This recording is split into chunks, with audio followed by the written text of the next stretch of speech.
परमेश्वर को पहचानने के लिए कोशिश करेंगे उसके वचन के द्वारा। ஆண்டவருடைய நாமத்துக்கு மகிமை உண்டாவதாக. நாம் ஆழமான ஆராதனைக்குள்ளே பிரவேசிப்பதற்கு முன்பதாக அவரை அவருடைய வசனத்தின் மூலமாக அறிந்து கொள்ள முயற்சி எடுப்போம். मेरे साथ खोलिएगा भजन संगीता 27 5 और 6 पद जिसको हम अच्छी तरह से जानते हैं. என்னோடு கூட திருவுங்கள் சங்கீதங்களின் புத்தகம் 27வது அதிகாரம் 5ஆம் 6ஆம் வசனத்தை நாம் நன்றாய் அறிந்திருக்கிற வசனத்தை பார்க்கலாம். भजन संगीता उसका 27 5 और 6 पद को देखेंगे. சங்கீதம் 27 5ஆம் 6ஆம் வசனங்களை பார்க்கலாம். क्योंकि वो तो मुझे विपत्ति के दिन में अपने मंडप में छिपा लेगा, अपने तंबू के गुप्त स्थान में वो मुझे छिपा लेगा और चट्टान पर चढ़ाएगा. தீங்கு நாளில் அவர் என்னை தம்முடைய கூடாரத்தில் மறைத்து என்னை தமது கூடார மறைவிலே ஒளித்து வைத்து என்னை கன்மலையில் மேல் உயர்த்துவார். मेरा सिर मेरे चारों ओर के शत्रुओं से ऊंचा होगा. मैं यहोवा के तंबू में जय जयकार के साथ बलिदान चढ़ाऊंगा और उसका भजन गाऊंगा. இப்பொழுது என் தலை என்னை சுற்றிலும் இருக்கிற என் சத்துருக்களுக்கு மேலாக உயர்த்தப்படும். அது நிமித்தம் அவருடைய கூடாரத்திலே நான் ஆனந்த பலிகளை இட்டு கர்த்தரை பாடி அவரை கீர்த்தனம் பண்ணுவேன். 5वां पद में हम एक बात को एकदम सफाई से देखते हैं. 5ஆம் வசனத்திலே ஒரு காரியத்தை மிக தெளிவாக நாம் பார்க்கிறோம். विपत्ति के दिन जो मुझे डुबाने लायक, தீங்கு நாள் என்னை முழுவதுமாய் அமிழ்த்தக்கூடிய ஒரு நாள். इन दिनों में कई बातों को हम सुनते हैं. இந்த நாட்களிலே अनेक காரியங்களை நாம் கேள்விப்படுகிறோம். कई परिवार के संकट की बातों को सुनते हैं. अनेक குடும்பங்களின் பிரச்சனை தீங்கை நாம் கேள்விப்படுகிறோம். रोज अपने लोगों के लिए प्रार्थना करने के लिए मेरे पास निवेदन चले आते रहता है. தினந்தோறும் ஜனங்கள் ஜெபிக்க வேண்டும் என்று சொல்லி என்னிடத்தில் விண்ணப்பங்களை அனுப்பி கொண்டே இருக்கிறார்கள். कई लोगों के शादी के घर में भी कोविड-19 हो गया, कोविड-19 हो गया, प्रार्थना कीजिए. दूल्हा के लिए हो गया, दुल्हन के लिए हो गया, अभी 15 दिन में शादी है, प्रार्थना करिए करके चले आता है. அநேகர் திருமண நாளன்றும் அல்லது திருமணத்தை முன்னிட்டும் மணவாளனுக்கு கோவிட்-19 வியாதி வந்திருக்கிறது, அந்த பெண்ணுக்கு கோவிட்-19 வியாதி வந்திருக்கிறது, 15 நாட்கள் இருக்கிறது, திருமணத்திற்கு 10 நாட்கள் இருக்கிறது, ஜெபியுங்கள் என்று சொல்கிறார்கள். Almost every day I receive some kind of message from somebody. किसी न किसी दिन या प्रतिदिन जो है किसी के द्वारा कुछ न कुछ संदेश मुझे आता रहता है. लेकिन यहाँ दाऊद अपना अनुभव में उस प्रकार की बातों में होके जाने के समय एक बात को वो जानता है. இங்கே தாவீது என்பவன் அப்படிப்பட்ட சங்கடத்தின் வழியாய் போகிற வேளையிலே அவன் ஒரு காரியத்தை தெளிவாய் அறிக்கையிடுகிறான். मुझे परमेश्वर अपना मंडप में अर्थात तंबू में छिपा रखेगा. என்னை தேவன் தம்முடைய கூடாரத்திலே மறைத்து வைப்பார். प्रभु के नाम की स्तुति महिमा होवे. தேவ நாமத்துக்கு மகிமை. संकट जब चली आता है, जब तकलीफ चली आती है, जब बुराइयां चली आती है, विपत्ति चली आती है, दुनिया के लोग हमें बचाने के लिए कोशिश करते होंगे. தீங்கோ விபத்தோ அல்லது தீமையோ அல்லது ஆபத்தோ வரும் பொழுது உலகத்தார் நம்மை பாதுகாப்பதற்காக முயற்சி எடுப்பார்கள். ये सही मनुष्य का स्वभाव है. இது ஒரு சரியான மனிதனுடைய சுபாவம். पशुओं में भी वो पाया जाता है, மிருகங்களிலும் அவைகள் காணப்படுகின்றன, पक्षियों में भी पाया जाता है. பறவைகளின் கூட்டங்களிலும் இவைகள் உண்டு. जब मुर्गी अपने बच्चों को बचाने के लिए कोशिश करती है, जब उखाब को या किसी कव्वे को वो देखती है, तुरंत अपने बच्चों को अपने पंखों के आड़ में छिपाने के लिए कोशिश करती है. கோழியை எடுத்துக்கொண்டால் தன்னுடைய குஞ்சுகளை பாதுகாக்கிற வேளையிலே, அதாவது மேலே ஒரு கழுகோ அல்லது ஒரு காகமோ பறந்து வந்து தூக்கி போடுகிற வேளையிலே அந்த தாய் கோழி அல்லது கோழியானது தன்னுடைய குஞ்சை தன்னுடைய சிறகுகளின் ரெக்கைகளின் நிழலில் மறைத்துக் கொள்ளும். अपने ममता के कारण इसको करती होगी. அது பாசத்தின் நிமித்தமாக அதை செய்து கொண்டிருக்கலாம். इसको पशु में भी देखते हैं. இதை மிருகத்திலும் பார்க்கிறோம். जंगली जानवर भी अपने बच्चे को बचाने के लिए लड़ रही है. காட்டு மிருகங்களும் கூட தன்னுடைய குட்டிகளை பாதுகாப்பதற்காக போராடுகின்றன. जब आफत्ती चले आता, जब विपत्ति चली आती है, तो तुरंत एक भावना लोगों के अंदर चले आता है. ஆபத்தோ விபத்தோ வருகிற வேளையிலே இப்படிப்பட்ட உணர்வுகள் ஜனங்களுக்குள்ளே வருகின்றன. और कई जगहों में लोगों ऐसे लोगों को छिपाने के लिए मदद करते हुए देखते हैं। அநேக இடங்களிலே இப்படிப்பட்டவர்களை பாதுகாப்பதற்காக மறைத்து வைப்பதற்காக ஜனங்கள் உதவுகிறதை பார்க்கிறோம். एक दो जगह को मैं दिखाने के लिए चाहता हूं परमेश्वर के वचन से। நான் தேவ வசனத்திலிருந்து ஒன்று ரெண்டு இடத்திலே காண்பித்து கொடுக்கட்டும். पहले मेरे साथ खोलिएगा முதலாவது என்னோடு திறவுங்கள். यहोशू की किताब उसका दूसरा अध्याय में। யோசுவாவின் புத்தகம் 2வது அதிகாரத்திலே यहाँ पर दो जन को यरीहो को देखने के लिए यहोशू भेज रहा था। இங்கே ரெண்டு பேரை எரிகோவுக்காக வேவு பார்ப்பதற்காக யோசுவா அனுப்புகிற வேளையிலே दो जन को जब यहोशू ने विदा किया, ரெண்டு பேரை யோசுவா என்பவர் அனுப்புகிற வேளையிலே वे राहाब वेश्या के घर में जा रहे थे। அவர்கள் ராகாப் என்ற வேசியாவினுடைய வீட்டிற்கு போய் கொண்டிருந்தார்கள். जब यरीहो का राजा का पता चला दो जन देश में घुसे हुए हैं, எரிகோவின் ராஜாவு கேள்விப்பட்டான் ரெண்டு பேர் நம்முடைய தேசத்துக்குள்ளே நுழைந்து விட்டார்கள்.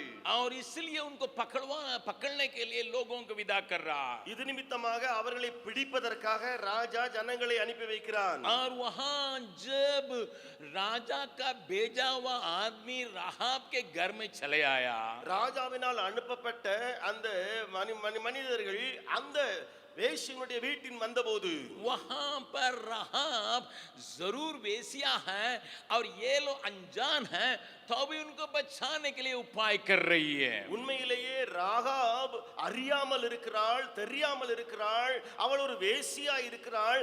ஆனாலும் வந்தவர்களை பாதுகாக்க முயற்சி எடுக்கிறாள். और उसके अंदर एक प्रकार की भावना का परमेश्वर ने डाला था, इसलिए उनको बचाने के लिए कोशिश करती है। தேவன் அந்த வேசிக்குள்ளாக ஒரு உணர்வை கொடுத்ததினாலே வந்தவர்களை பாதுகாக்க முயற்சி எடுத்தாள். यहोशू दूसरा अध्याय का और 4 और 5 पद को देखेंगे, 4, 5, 6 पद को देखेंगे। யோசுவா 2வது அதிகாரத்தின் 4ஆம் 5ஆம் 6ஆம் வசனங்களை பார்க்கலாம். यहोशू की किताब उसका दूसरा अध्याय 4, 5, 6 पद को देखेंगे। யோசுவாவின் புத்தகம் 2வது அதிகாரம் 4ஆம் 5ஆம் 6ஆம் வசனங்கள். उस स्त्री ने दोनों पुरुषों को छिपा रखा और इस प्रकार कहा कि मेरे पास कई पुरुष आए तो थे, परंतु मैं नहीं जानती कि वे कहाँ के थे। और 5वां पद में, और जब अंधेरा हुआ और फाटक बंद होने लगा तब वे निकल गए, मुझे मालूम नहीं कि वे कहाँ गए। तुम फुर्ती करके उनका पीछा करो तो उन्हें जा पकड़ोगे। 6वां पद में ये लिखा है, उसने उनको घर की छत पर चढ़ाकर सनई की लकड़ियों के नीचे छिपा दिया था जो उसने छत पर सजा कर रखी थी। அந்த ஸ்திரீ அவ்விரண்டு மனுஷரையும் கொண்டு போய் அவர்களை ஒளித்து வைத்து, மெய்தான் என்னிடத்தில் மனுஷர் வந்திருந்தார்கள், ஆனாலும் அவர்கள் எவ்விடத்தாரோ எனக்கு தெரியாது. வாசலை அடைக்கும் நேரத்தில் இருட்டு வேளையிலே அந்த மனுஷர் புறப்பட்டு போய்விட்டார்கள். அவர்கள் எங்கே போனார்களோ எனக்கு தெரியாது. அவர்களை சீக்கிரமாய் போய் தேடுங்கள், நீங்கள் அவர்களை பிடித்துக் கொள்ளலாம் என்றாள். அவள் அவர்களை வீட்டின் மேல் ஏற பண்ணி வீட்டின் மேல் பரப்பப்பட்ட சணல் தட்டைகளுக்குள்ளே மறைத்து வைத்திருந்தாள். प्रभु के नाम की स्तुति महिमा होवे। தேவ நாமத்துக்கு மகிமை. इस घटना से एक स्त्री जो अनजान है वो इन लोगों को छिपाने के लिए एक उपाय करते हुए देखते हैं। எந்த சம்பவம் என்ன நடக்கும் என்று சொல்லி ஒரு ஸ்திரீக்கு தெரியாமல் இருக்கிறதோ அந்த ஸ்திரீதான் இவர்களை பாதுகாக்க முயற்சி எடுத்தாள். अगर वे पकड़ा जाएंगे वहीं पर खत्म किए जाएंगे, அவர்கள் கண்டுபிடிக்கப்பட்டால் அங்கேயே கொண்டு போடப்படுவார்கள். वही उनका जान का खतरा है, அங்கேயே அவருடைய உயிருக்கு ஆபத்து. ये विपत्ति साधारण विपत्ति नहीं है, இந்த ஆபத்து இருக்கிறதே சாதாரணதல்ல.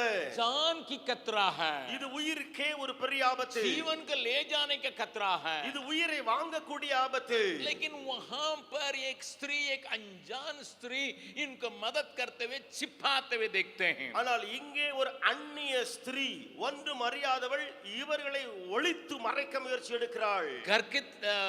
घर के द्वार पर लोग उनके खोज में हैं। வீட்டு வாசலிலே ஜனங்கள் அல்லது ஜனம் அவனை தேடி வந்திருக்கிறது. परंतु इनको छत पर चढ़ा के वहां का सनई के लकड़ियों के नीचे छिपा रखी है. அவளோ அவர்கள் வீட்டின் மேலே ஏற பண்ணி அங்கே பரப்பப்பட்ட தணல் தட்டைகளுக்குள்ளே அவள் ஒளித்து வைத்தாள். ये बाइबल नहीं बतलाती है वे खोजने के लिए सब घर में गए थे. வேதம் இப்படி சொல்லவில்லை வீட்டுக்குள்ள எல்லா இடங்களிலும் அவர்கள் தேடி பார்த்தார்கள் என்று. अगर आ भी जाएंगे वो बच जाएंगे. ஒருவேளை உள்ளே வந்து பார்த்தாலும் கூட அங்கே ஒளித்து வைக்கப்பட்டவர்கள் தப்பி விடுவார்கள். इसलिए एक उपाय को करके वहां पर उनको बचा कर रखी है. ஆகையாலே நல்ல ஒரு வழிமுறையை செய்து அங்கே போய் ஒளித்து வைக்கிறாள். ये मनुष्य के स्वभाव से भी बढ़कर मदद करने की बात यहाँ पर चली आती है, क्योंकि आगे वो कहती है परमेश्वर के बारे में मैं सुनी, आप लोग परमेश्वर के हैं, इसलिए आप लोगों को बचाना मेरा फर्ज करके समझ गई करके. அங்கே பார்க்கிறோம் அவள் பின்னாக சொல்லுகிற ஒரு விஷயத்தை பார்க்கிறோம். ஏனென்று சொன்னால் இனி நாங்கள் கேள்விப்பட்டோம், தேவன் செய்த கிரியைகளை கேள்விப்பட்டோம், ஆகையினாலே உங்களை பாதுகாப்பது எங்களுடைய கடமை என்று சொல்லி அவள் வெளிப்படுத்துகிறாள். आप लोगों को नहीं जानती हूँ, ஒருவேளை உங்களை நான் அறியாமல் இருக்கலாம். क्योंकि वो खुद कहती है वे कहाँ के हैं मुझे मालूम नहीं. அவளே சொல்லுகிறாள் அவர்கள் எங்கே இருந்து வந்தார்கள் என்று தெரியாது என்று. लेकिन आपके परमेश्वर के बारे में मैं जानती हूँ. ஆனா நான் உங்களுடைய தேவனை குறித்து அறிந்திருக்கிறேன். इसलिए मैं मदद कर रही हूँ. ஆகையினாலே உதவி செய்கிறேன். इसलिए जो मुझसे हो सकता मैं कर रही हूँ. ஆகையினாலே என்னாலே முடிந்ததை நான் செய்கிறேன். इससे मेरे लिए खतरा है. இதனால எனக்கு ஆபத்து தான். आपके ऊपर आने वाला दंड मेरे ऊपर भी आ सकता है. உங்கள் மேல வரப்போகிற அந்த கடுங்கோபம் என் மேலேயும் வரக்கூடும். इसके बावजूद मैं आप लोगों को बचा सकती हूँ. அப்படி இருந்தும் உங்களை நான் தப்ப விடுகிறேன். लेकिन यहाँ केवल बचा सकती है, ஆனால் இங்கே வெறுமனே அவள் பாதுகாக்க முடிந்தது, छिपा सकती है. ஒளித்து வைக்க முடிகிறது. एक और सिमिलर थिंग को बाइबल बतलाती है. இன்னொரு அதே போன்ற ஒரு காட்சியை வேதம் சொல்லுகிறது. मेरे साथ खोलिएगा என்னோடு திறவுங்கள். दूसरा सामुएल. 2 சாமுவேல். वहां पर दाऊद का बेटा अब्सलोम कुछ लोगों को विदा कर रहा है. அங்கே தாவீதுடைய குமாரனாகி அப்சலோம் சில பேர்களை அனுப்பி வைக்கிறான். अंगे 17वां अध्याय को खोलिएगा. 17ஆம் அதிகாரத்தை திறந்தால் दूसरा सामुएल 17वां अध्याय को भेजिएगा. 2 சாமுவேல் 17ஆம் அதிகாரத்திலே वहां योनातान और अहीमास नाम करके दो जन दाऊद के पास कुछ खबर ले जाने के लिए भेजे जा रहे हैं. அங்கே யோனத்தான் அகிமாஸ் என்பவர்கள் தாவீதினிடத்திலே சில செய்திக்காக அனுப்பப்படுகிறார்கள். और जोनातान और अहीमास को जब लोगों ने विदा किया, अब्सलोम को मालूम हो गया.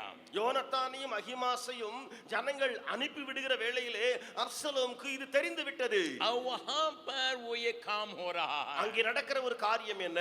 17 अध्याय का मेरे साथ खोलिएगा. दूसरा सामुएल 2 சாமுவேல் 17ஆம் அதிகாரத்தை என்னோடு திறவுங்கள். 17 और 20 पद को देखिएगा. 17 से लेकर 20 पद तक देखिएगा. 17ஆம் வசனத்திலிருந்து 20ஆம் வசனம் வரை பாருங்கள்.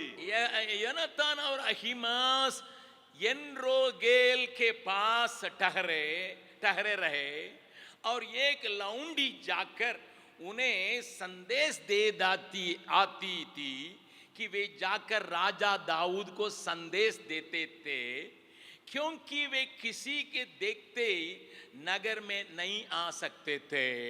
யோனத்தானும் அகிமாசும் தாங்கள் நகரத்தில் பிரவேசிக்கிறதுனால் காணப்படாதபடிக்கு இன்றோகேல் அண்டை நின்று கொண்டிருந்தார்கள். ஒரு வேலைக்காரி போய் அதை அவர்களுக்கு சொன்னாள். அவர்கள் தாவீது ராஜாவுக்கு அதை அறிவிக்க போனார்கள். एक चोखले ने तो उन्हें देखकर अब्सलोम को बताया, परंतु वे दोनों खुद से चल गए और एक शहरी मवासी मनुष्य के घर पहुंचकर जिसके आंगन में कुआं था उसमें उतर गए. ஒரு பிள்ளையாண்டான் அவர்களை கண்டு அப்சலோமுக்கு அறிவித்தான். ஆகையால் அவர்கள் இருவரும் சீக்கிரமாய் போய் பகுருமில் இருக்கிற ஒரு மனுஷன் வீட்டிற்கு பிரவேசித்தார்கள். அவன் முற்றத்தில் ஒரு கிணறு இருந்தது, அதில் இறங்கினார்கள். यहाँ पर दोनों जन अपने को छिपाने के लिए वह आंगन में एक कुआं है उसमें उतर रहे हैं. இங்க 2 பேரும் தங்களை மறைக்க ஒளித்து வைக்க அந்த முற்றத்திலே இல்ல கிணறிலே இறங்குகிறார்கள். लेकिन वो काफी नहीं है छिपने के लिए. ஆனால் ஒளிய அது போதாது. लेकिन वहां का घर के एक औरत एक मदद कर रही है. ஆகையால அங்க இருந்த ஒரு வீட்டுக்காரி அவளுக்கு உதவி செய்கிறாள். और वहां पर 18 पद में 19वां पद में देखते हैं. அதை 19ஆம் வசனத்திலே வாசிக்கிறோம். उस घर के स्त्री ने कपड़ा लेकर कुएं में मुंह पर छिपाया और उनके ऊपर दलर हुआ अन्न फैला दिया, इसलिए कुछ मालूम न पड़ा. வீட்டுக்காரி ஒரு பாயை எடுத்து கிணற்று வாயின் மேல் விரித்து காரியம் வெளிப்படாதபடிக்கு அதன் மேல் அங்கே நோயை பரப்பி வைத்தாள். यहाँ इन लोगों को छिपाने के लिए एक उपाय को वो स्त्री कर रही है. இங்கே இவர்களை பாதுகாக்க ஒரு ஸ்திரீ காரியம் செய்கிறாள். एक कपड़ा को ऊपर बिछा रही है, மேலே ஒரு பாயை விரிக்கிறாள். और उसमें कुछ अन्न को फैला के रख रही है. मालूम पड़ता है कि सुखाने के लिए रखा गई है. அதிலே சில தானியங்களை அல்லது நோயை பரப்பி வைக்கிறாள். யாராவது பார்த்தால் இதை காய வைத்திருக்கிறாள் என்று நினைப்பார்கள். प्रभु के नाम की स्तुति महिमा होवे. தேவ நாமத்துக்கு மகிமை உண்டாகட்டும். वहां पर सनाई का लकड़ी को उसने बिछाया. அங்கே சணல் தட்டைகளை எடுத்து அதிலே அவள் விரித்து பரப்பினாள். यहाँ कपड़ा बिछा के उसके ऊपर अन्न को फैला कर रख रही है. இங்கேயோ நாம் பார்க்கிறோம் ஒரு பாயை விரித்து அதன் மேலே நொய்யை போன்ற ஒரு தானியத்தை அவள் போடுகிறாள். प्रभु के नाम की स्तुति प्रशंसा होवे. தேவ நாமத்துக்கே மகிமை. चाहे कपड़ा क्यों न हो या सनाई के लकड़ी क्यों न, उसमें ताकत नहीं है लोगों को छिपाने के लिए. ஒருவேளை பாயா இருக்கட்டும் அல்லது அந்த சணல் தட்டையா இருக்கட்டும், அதை வைத்து ஒரு மனிதனை ஒளித்து பாதுகாப்பதற்கு பலன் கிடையாது. लेकिन परमेश्वर का हाथ इनके पीछे हो लेने के चलते ये साधारण चीज उनको छिपाने का ताकत दिया है. ஆனால் தேவனுடைய கரம் இவர்களுக்கு பின்னாலே இருந்ததினாலே சாதாரணமாய் காணப்பட்ட பொருட்களையும் வைத்து ஒளித்து வைப்பதற்கு இவர்களால் முடிந்தது. मेरा कहने का मतलब मनुष्य आपको छिपाने के लिए, बुराई से बचाने के लिए, विपत्ति से बचाने के लिए, कुछ मदद करने के लिए कोशिश कर सकता है. நான் சொல்லுவதின் அர்த்தம் என்னவென்று சொன்னால், மனிதர்கள் உங்களை ஒளித்து வைக்க பாதுகாக்க சில காரியங்களை வழிமுறைகளை அவர்கள் செய்யலாம். आपत्ति को देख के आपको मदद करने के लिए अपने से वे आ सकते होंगे. ஆபத்தை கண்டு உங்களை பாதுகாக்க அவர்கள் தானாகவே வரலாம், छिपा सकते हैं. ஒளித்து வைக்கலாம். परंतु यहाँ दाऊद अपने भजन संगीता 27 में क्या कहता है? ஆனால் இங்கே தாவீது சங்கீதம் 27 என்ன சொல்கிறான்? 5वां पद में यूं कहता है, 5ஆம் வசனத்தில் இப்படி சொல்கிறான், आपने केवल वो मुझे छिपाने का स्थान बना है. அவர் நான் மறைந்து ஒளிகிற ஒரு ஸ்தலமாக மாறுகிறது மாத்திரமல்ல, तंबू के गुप्त स्थान में न केवल मुझे छिपा लेता है, அந்த கூடார மறைவிலே என்னை ஒளித்து வைக்கிறது மாத்திரமல்ல, यही परमेश्वर और मनुष्य का फर्क दिखाई पड़ता है. அங்கேதான் மனிதனுக்கும் தேவனுக்கும் இடையில உள்ள வித்தியாசம் வெளிவருகிறது. मनुष्य छिपा सकता है, மனிதன் ஒளித்து வைக்கலாம், लेकिन परमेश्वर उसी जगह पर चढ़ा सकता है. ஆனால் அந்த இடத்திலே தேவனாகிய கர்த்தர் அங்கே அவர் உயர்த்த முடியும். प्रभु के नाम की स्तुति महिमा होवे. தேவ நாமத்துக்கு மகிமை உண்டாவதாக. मनुष्य के मदद के और परमेश्वर के मदद में यही अंतर है. மனிதன் உதவி தேவ உதவிக்கும் இடையே வித்தியாசம் இதுவே. मनुष्य आपको आपत्ति से बचाने के लिए कोशिश कर सकता है. மனிதன் உங்களை ஆபத்திலிருந்து பாதுகாக்க முயற்சிகளை எடுக்கலாம். साधारण वस्तु को इस्तेमाल करके आपको मदद कर सकता है. சாதாரண பொருட்களை பயன்படுத்தி உங்களுக்கு உதவலாம். शत्रु के नाना प्रकार की बातों से आपको बचाने के लिए कोशिश कर सकता है. சத்ருவின் பலவிதமான தந்திரங்கள் அம்புகளிலிருந்து உங்களை அவன் முயற்சி எடுக்கலாம் காக்குவதற்கு. लेकिन मेरा परमेश्वर उसी जगह में हमारा सिर को चढ़ाता. ஆனால் அதே தேவன் நம்முடைய தேவன் செய்கிற காரியம் என்ன? அவர் என்னுடைய தலையை அங்கே உயர்த்துவார். इस सुबह का समय परमेश्वर आपसे बातचीत करने के लिए चाहता இந்த है. காலையில் தேவன் உங்களோடு பேச விரும்புகிறார். अगर हम मनुष्य के सहारा को पाने के लिए कोशिश करेंगे, ஒருவேளை நாம் மனிதனுடைய உதவியை நாடி போனால், शायद मनुष्य आपको मदद कर सकता है. ஒருவேளை மனிதன் உங்களுக்கு உதவி செய்யலாம், आप उससे संतुष्ट होकर बैठ सकते हैं. நீங்களும் அதிலே திருப்தியாகி அமர்ந்து விடலாம். वाह मेरा जान बच गया है. நான் தப்பிட்டேனே. परंतु ஆனால் अगर आप परमेश्वर के शरण स्थान लेते हैं, நீங்கள் தேவனை ஒரு புகலிடமாய் கொண்டு விட்டால் न केवल वो बचाता परंतु छुड़ाता है। அவர் உங்களை பாதுகாக்கிறது மாத்திரமல்ல, உங்களை உயர்த்தவும் செய்கிறார். इसी बात को आगे भजन संगीता 40 और 2 में भी दाऊद कहता है। இதைத்தான் இன்னொரு விஷயத்திலே சங்கீதம் 42 அந்த தாவீது प्रभु के नाम की சொல்கிறார். स्तुति महिमा होवे। தேவ நாமத்துக்கு மகிமை உண்டாவதாக. वहां दूसरा पद में यूं पढ़ते हैं, அங்கே இரண்டாவது வசனத்திலே நாம் பார்க்கிறோம். भजन संगीता 40 का दूसरा में और चौथा में देखिएगा। சங்கீதம் 40 இரண்டாம் வசனத்திலேயும் 4ஆம் வசனத்திலேயும் பார்க்க முடியும். वहां पर क्या कहता है? அங்கே அவர் சொல்கிறது என்ன? उसने मुझे सत्यनाश के गड्ढे से, दलदल के कीच में से उबारा, न केवल उबारा, चट्टान पर खड़ा कर दिया। பயங்கரமான குழியிலும் உளையான சேற்றிலும் இருந்து என்னை தூக்கி எடுத்தார். தூக்கி எடுத்தது மாத்திரமல்ல, என் கால்களை கன்மலையின் மேல் நிறுத்தினார். इसलिए सुनने वालों को एक सलाह दे रहा है। ஆகையினாலே கேட்கிறவர்களுக்கு ஒரு ஆலோசனை சொல்கிறார். इसलिए धन्य है वो पुरुष जो यहोवा पर भरोसा रखता है। ஆகையினாலே கர்த்தர் மேல் நம்பிக்கையாயிருக்கிற மனுஷன் பாக்கியவான். वो क्या करता है यहोवा परमेश्वर? அந்த தேவன் என்ன செய்கிறார்? अभिमानियों और मिथ्या की ओर मुड़ने वाले के मुंह से मुंह न फेरता हो। அகங்காரிகளையும் பொய்யை சார்ந்திருக்கிறவர்களையும் நோக்காமல் கர்த்தரையே தன் நம்பிக்கையா வைத்திருக்கிற மனுஷன். परमेश्वर पर भरोसा रखूंगा। நான் கர்த்தர் மேல் நம்பிக்கை வைப்பேன். जरूर में जो जानने वाला मुझे मदद करने के लिए हाथ बढ़ाता होगा। உண்மையிலேயே என்னை அறிந்திருக்கிறவர்கள் என்னை பாதுகாக்க உதவி செய்ய கரங்களை நீட்டுகிறார்கள். शायद उस समय के लिए बचाता भी होगा। ஒருவேளை அந்த நாட்களிலே என்னை அவர்கள் தப்ப விட்டு விட்டார்களும் கூட. परंतु आज मेरे लिए एक परमेश्वर मुझे चट्टान पर खड़ा करता है। ஆனால் எனக்கு இன்றைக்கு ஒரு தேவன் இருக்கிறார். அதே சூழ்நிலையிலே என்னை அவர் கன்மலையின் மேல் நிறுத்தி इसलिए உயர்த்துகிறார். मेरा भरोसा उस परमेश्वर के ऊपर है। ஏனென்றால் என்னுடைய நம்பிக்கை அந்த தேவன் மேலே இருக்கிறது.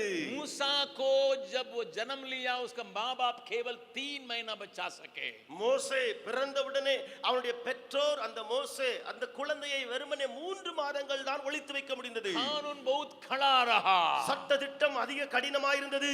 और सोल्जर्स इधर उधर घूम रहे थे। சேனைகள் போர் வீரர்கள் இங்கேயும் இங்கேயும் தேடி பார்க்கிறார்கள். कहीं भी बच्चा की आवाज को सुनने से घुस के उसको खत्म कर डालते थे। எங்கேயாவது பிள்ளையின் அழுகுரல் கேட்டால் போய் உடனே வெட்டி கொலை செய்யக்கூடிய आफती और विपत्ति उनके सिर पर था। ஆபத்தும் விபத்தும் வெள்ளம் போல தலைமேல் புரண்டது. इसके बीच में वो परिवार जो है 3 महीना तक उस बच्चे को संभाल सका। அப்படி இருந்த சூழ்நிலையிலும் அந்த குடும்பத்தார் அல்லது பெற்றோர் அந்த பிள்ளையை 3 மாதங்கள் ஒளித்து வைத்தார்கள். जब उसकी बचाने की बात को परमेश्वर के ऊपर लोग डाल दिए थे। இப்பொழுது அந்த ஒளித்து வைக்கக்கூடிய பாதுகாப்பின் காரியத்தை தேவன் மேலே அவர்கள் போட்டு விட்டபோது परमेश्वर उसके सिर को वहां पर ऊंचा किया। தேவன் அந்த தலையை இலதவரை அப்படியே உயர்த்துகிறார். मैं फिर कहने के लिए चाहता हूं, நான் திரும்ப சொல்ல விரும்புகிறேன். मनुष्य आपको आने वाली आफत से बचाने की ताकत थोड़ा समय के लिए रख सकता है। மனிதன் உங்களுக்கு வருகிற ஆபத்திலிருந்து உங்களை காப்பாற்ற கொஞ்சமாய் அல்லது கொஞ்ச நாட்களுக்கு உதவலாம். साधारण वस्तुओं से आपको मदद कर सकता है, சாதாரண பொருட்களினாலே உங்களுக்கு உதவலாம். लेकिन वो निरंतर नहीं है। ஆனால் ஒரு நிரந்தரமானது அல்ல. परंतु मेरा परमेश्वर जब दूसरा पद में भजन संगीता 40 का दूसरा में न केवल मुझे खड़ा करता है, मेरे पैरों को दृढ़ किया है। அங்கே தேவன் செய்கிற காரியத்தை சங்கீதம் 40 2ஆம் வசனத்தின் கடைசியிலே பார்க்கிறோம். என் கால்களை அவர் கன்மலையில் நிறுத்தி வைக்கிறது மாத்திரமல்ல, என் அடிகளை உறுதிப்படுத்துகிறார். इस सुबह के समय उसकी आराधना करने के लिए आ रहे हैं, காலையிலே அவரை ஆராதிக்க வந்திருக்கிறோம். उसकी स्तुति प्रशंसा करने के लिए आए हैं, அவரை துதித்து புகழ வந்திருக்கிறோம். अपने भरोसा को उसके ऊपर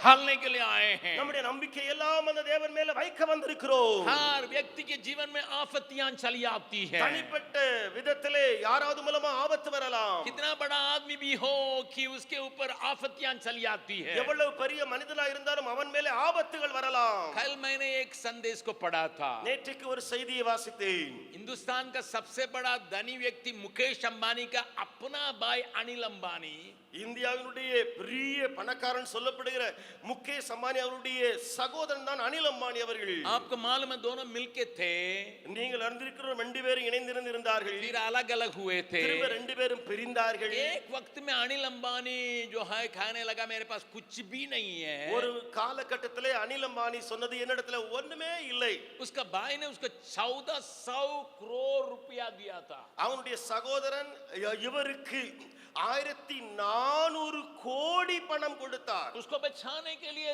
1400 करोड़ रुपया दिया था. அவரை காப்பாற்ற பாதுகாக்க 1400 கோடி பணம் சகோதரன் கொடுத்தான். उसको डूबने से उठाने के लिए 1400 करोड़ रुपया दिया था. அவன் நஷ்டமடைந்து கீழே அமிழ்கிற வேளையிலே 1400 கோடி பணம் சகோதரன் கொடுத்தான். दुनिया ने सोचा உலகத்துல நினைத்தான் बच गया है, ஓ அவன் நினைத்தான் நான் लेकिन कल उसने एक इंटरव्यू दिया. உலகம் நினைத்தது அவன் தப்பி விட்டான். ஆனால் நேற்றுக்கு அவர் சொன்ன இன்டர்வியூ என்ன? मैं अपना केस को लड़ने के लिए अपनी लग्जरी कार को, अपनी जो कुछ हमारे पास सोना सबको बेचना पड़ रहा है. அவர் சொன்ன ஒரு காரியம், நான் என்னுடைய கேஸிலே போராடுவதற்காக என்னுடைய விலை உயர்ந்த கார், என்னுடைய தங்கம் வெள்ளி எல்லாவற்றையும் விற்க வேண்டி இருக்கிறது. मेरे पास जितना गहना था इसको भी बेचना पड़ रहा है. என்னிடத்தில் உள்ள அணிகலன்கள் எல்லாவற்றையும் விற்க போகிறேன். उसने आंसुओं के साथ इस बात को कहा. அவர் அழுது கொண்டு கண்ணீரோடு இதை அறிக்கை செய்கிறார். मैं फिर कहने के लिए चाहता நான் हूं, திரும்ப சொல்ல விரும்புகிறேன், मनुष्य का मदद आपका थोड़ा दूर तक जा सकता है. மனித உதவி உங்களுக்கு கொஞ்சம் தூரம்தான். अपने ताकत थोड़ा दूर तक आपको ले जा सकता है, உங்கள் சொந்த பலன் உங்களை கொஞ்சம் தூரம் தான் எடுத்து செல்லும். लेकिन जो परमेश्वर पर भरोसा रखता है ஆனால் யார் தேவனை நம்பி இருக்கிறாரோ वही मेरा शरण स्थान है, அவரே என்னுடைய புகலிடம், वही मेरा भरोसा कर लगने அவரே लायक है. நம்பிக்கையின் கூரம். न केवल मुझे छिपाएगा परंतु चट्टान पर खड़ा करेगा. அவர் என்னை ஒளித்து வைக்கிறது மாத்திரமல்ல, கன்மலையின் மேல் நிறுத்துவார். न केवल चट्टान पर खड़ा करेगा, मुझे मेरे पैर को दृढ़ करेगा. அவர் கன்மலையை நிறுத்துறது மாத்திரமல்ல, என்னுடைய கால் அடிகளை உறுதிப்படுத்துவார். उस परमेश्वर की आराधना करने के लिए आए हैं. நாம் அப்படிப்பட்ட தேவனை ஆராதிக்க मैं வந்திருக்கிறோம். नहीं जानता आपकी स्थिति क्या है, எனக்கு தெரியாது உங்களுடைய நிலைமை. मैं नहीं जानता आप कौन सा परिस्थिति में होके गुजर रहे हैं, நீங்கள் எந்த நிலைமைக்குள் போயிருக்கிறீர்கள் என்று சொல்லி எனக்கு தெரியாது. परंतु इस बात पर थोड़ा सा नजर लगाइए. ஆனால் இந்த விஷயத்திலே கொஞ்சம் கவனம் வைத்து பாருங்கள். आपके नजर मददगारों के ओर फिरा होगा. உங்களுடைய பார்வைகள் எல்லாம் உங்களுக்கு உதவுகிறவர்களை நோக்கி இருக்கலாம். शायद वे मदद करने के लिए मनसा भी रखते होंगे, ஒருவேளை அவர்களும் கூட உங்களுக்கு உதவ மனநிலையோடு இருக்கலாம். लेकिन इस सुबह का समय हम उसकी आराधना करने के लिए நாம் இந்த காலவேளையிலே அவர் हम ये ஆராதிப்பதற்காக खाने जा रहे हैं सिर्फ तू ही